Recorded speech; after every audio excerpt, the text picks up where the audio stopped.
सर्दियों का मौसम है। हम कई रेसिपीज में गोंद का इस्तेमाल करते हैं, जैसे लड्डू, पिन्नी, पंजीरी और गोंद पाक आदि। तो क्योंकि सर्दियों में गोंद शरीर को गर्म रखती है, जब भी हम गोंद से कोई रेसिपी बनाते हैं तो उसे पहले फ्राई करना होता है। अगर हम गोंद को अच्छे से फ्राई नहीं करेंगे तो वो आपके दांतों को चिपकेगी और खाने में अच्छी नहीं लगेगी। तो आज मैं आपको गोंद को कैसे फ्राई करना है उसका सही तरीका बताऊंगी। गोंद को फ्राई करने के लिए हमने एक पैन लिया है और गैस को बिल्कुल स्लो पे रखा है। इसमें मैं 3 टेबलस्पून देसी घी डालूंगी और 3 टेबलस्पून ही गोंद के लूंगी। घी को थोड़ा गर्म होने देंगे। घी मीडियम गरम हो चुका है।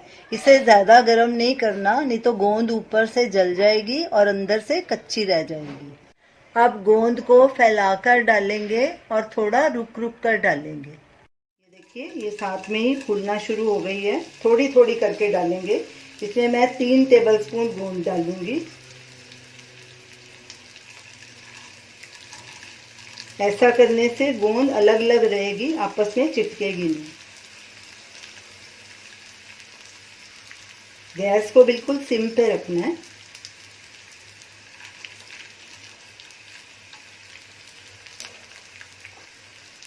और इसे लगातार कड़छी चलाना है ताकि ये सब तरफ से अच्छे से क्रिस्प हो जाए।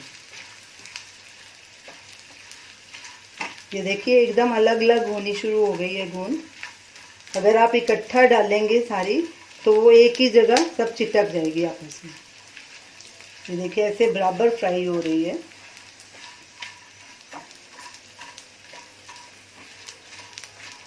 और इसे हम तब तक फ्राई करेंगे जब तक ये अच्छे से क्रिस्प ना हो जाए।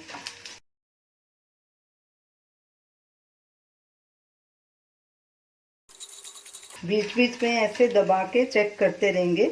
ऐसे हाथों से आसानी से टूटनी चाहिए। ये देखिए, हमारी गोंद अच्छे से क्रिस्प हो गई है और हाथों से आसानी से टूट रही है। अब गैस को बंद करेंगे और इसे एक बोल में निकाल लेंगे। मैंने एक दाना चबा कर देखा था, वो दांतों को नहीं चिपक रहा था। इसका मतलब हमारी गोंद परफेक्ट फ्राई हुई है।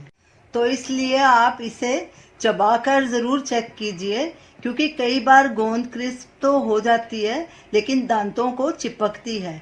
और इसे तब तक फ्राई करना है जब तक दांतों में चिपकना बंद ना हो जाए। सारी गोंद को हमने फ्राई कर लिया है। तो आप इसे ज़रूर ट्राई कीजिए और हमें अपना फीडबैक दीजिए और हमें बताइए कि आपको ये हमारी रेसिपी कैसी लगी। हमारे वीडियो को लाइक कीजिए, शेयर कीजिए, हमारे चैनल को सब्सक्राइब कीजिए। Thanks for watching.